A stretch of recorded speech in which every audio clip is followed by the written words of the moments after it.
Yo, I think I'm listening to a story. I'm just charging my phone. That's on my phone is not charging. Unthinkingly, Uh, I clinked my cider against it, and then I frowned. She chuckled, leaning closer. Let's have a little wager.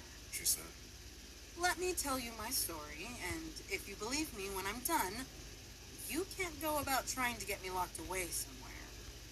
I stared at her. If I ended up believing you, then why would I do that? She smirked, sipping a drink. You'd be surprised what people I do think I'm when they gonna think you're the turn. devil. And you do this often? I asked. Tell people you're Satan? She snorted into her drink. Not as often as I should, but it's been a rough day and a hell of a long lifetime. I'd like to chat if that's all right with you. I waved to the bartender for another whiskey. The girl's eyes glinted with humor. I wasn't necessarily trapped with her, but a part of me didn't want to leave without first hearing what she had to say. Besides, at the end of it all, I couldn't just leave a crazy girl to wander around London alone at night. So, I said, taking a swig of my drink. Eden? Lucy laughed. Adam and Eve? I continued. You're saying that's true. God created two humans and we all came from them. God made two prototypes. Lucy corrected with a raising finger. My father created angels as his toy soldiers, but he failed to make anything like himself. After us, I think it was DC his type next shit. big I don't know. project, and he spent every waking hour of existence slaving over those two prototypes. He literally gave them the perfect utopia to live inside of. But he wanted to test them.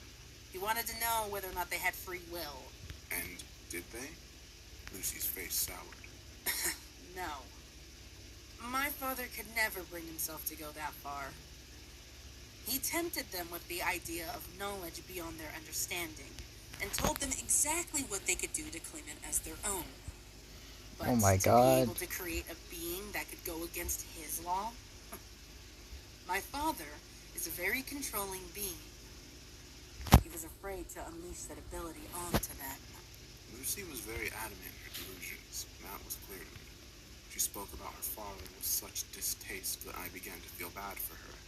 Only someone who had been hurt very badly would have the gall to spite God himself. And what? I asked her, entertaining her delusion. You were the one that tempted them in the garden? The devil has been a girl this whole time? She smiled. I dabble. Then she looked at me, raising a brow. All of humanity thinks that temptation came in the form of a snake.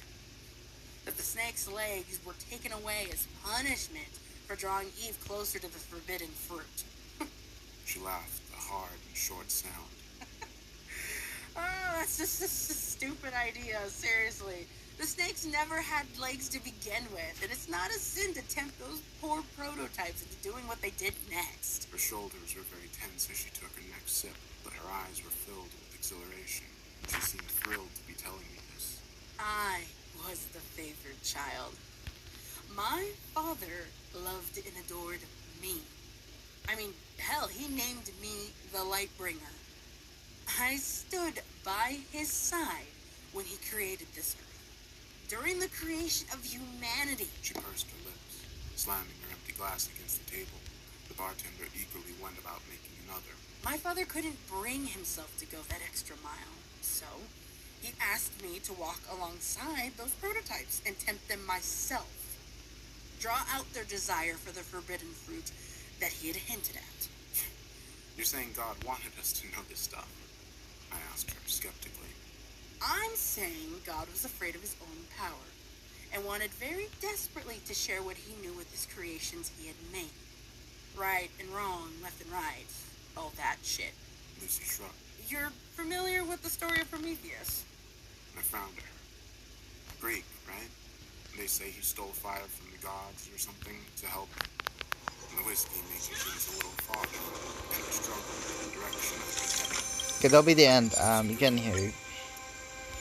Correct. She said, cutting off my attempt. Correct. Prometheus stole fire from the gods to ensure that humanity progressed. And you'll find that with every culture that there's an idea about how humans got their ability to evolve, to move forward, to create. God was the creator, and he wanted to give the ability to his prototypes. And I gave them that ability by tempting Eve to eat the fruit. The shark did ask. And now the world sees me as the ultimate. If what you're saying is true, then God must be just like us. Lucy's lips thinned in a fair smile. My father is very egocentric. He may have planned to create you in his image, but in the end, all he managed to do was mold your minds into his. He gave you autonomy, the ability to think for yourself. His angels were his soldiers, and I was the most faithful. Until that day. Angels don't have free will, No, Lucy said. they don't. And what about the devil? I don't know why I was suddenly so intrigued, but hearing religious ideals from someone who believes that lived himself was quite awesome. Get a little bit today, sing some peace, and yeah, Since ever happened to me. they will I be may fine. have only visited church to please my parents as a child, but suddenly I was reawakened to the idea. A part of me was aware of this and afraid of the outcome.